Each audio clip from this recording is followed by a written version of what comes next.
Well, hello good people, and welcome once again to the show and once again to the shed. And on today's agenda, starter motor, which I have in here, which is from my tractor.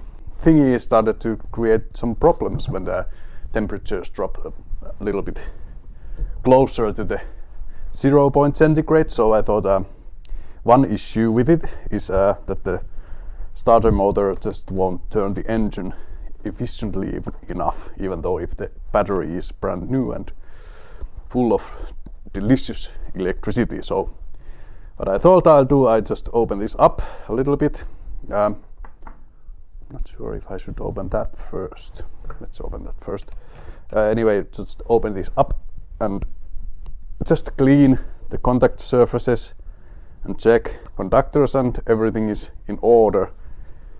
So it's just, once again, this is just a good service.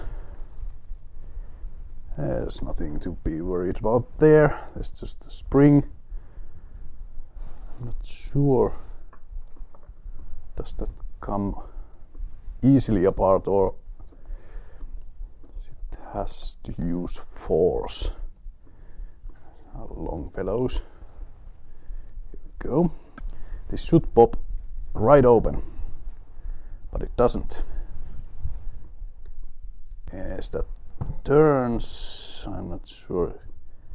I should perhaps take that spring off. There's a locking plate.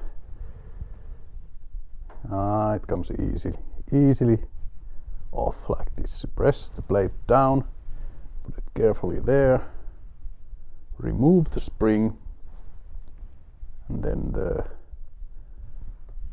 rubbery thing comes off. Which, see, come on, you should come apart now. I'm gonna need some leverage here. That should be enough leverage. Just a little gap somewhere where I can shove this. Honestly, you are not coming apart. I thought it was gonna be easy job. But no. Let's see.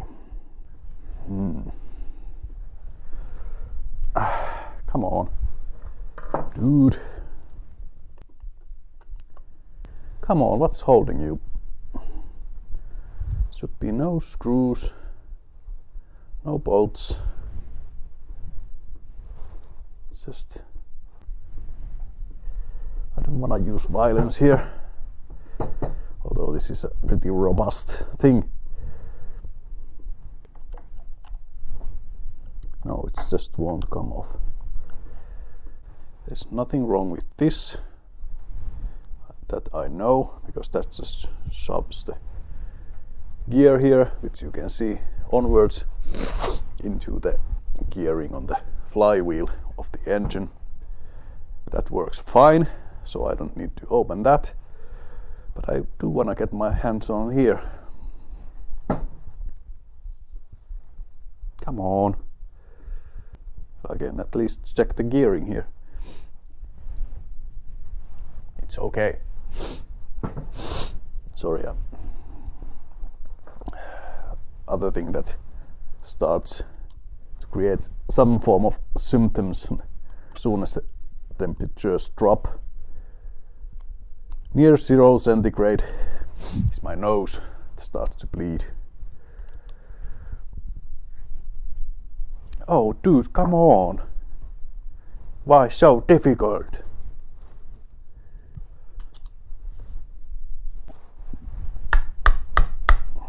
Then what? I'm pretty certain that these huge screws here don't hold this down.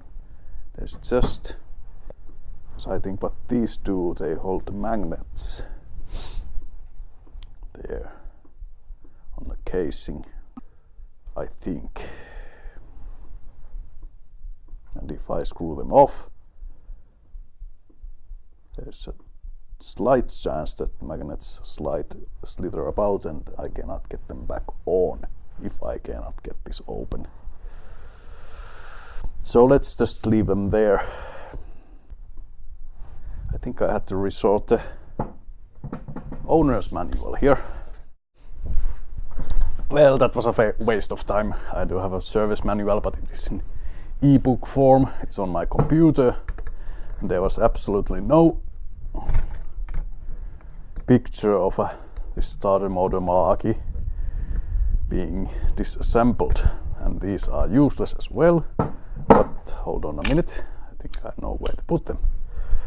But anyway, there was all kinds of pretty pictures there, but just not one single picture of this starter motor. Perhaps the Japanese will. I'm just thinking that no one is that stupid that they need a picture to disassemble a starter motor. But no, this just won't budge. I am unable to open this Malarkey, so I'm sorry I wasted your time. Well, perhaps this will do the trick. Yeah, as good as new. I'm just gonna put these blades and all back in. Pops. Not suppose that matters which way it is. And the blade. There we go. That was easy. Well, just the cap on, screws back on. Thank you very much for watching. I'm Jules, and I shall see you next time. I want to waste some of your precious time. Bye bye.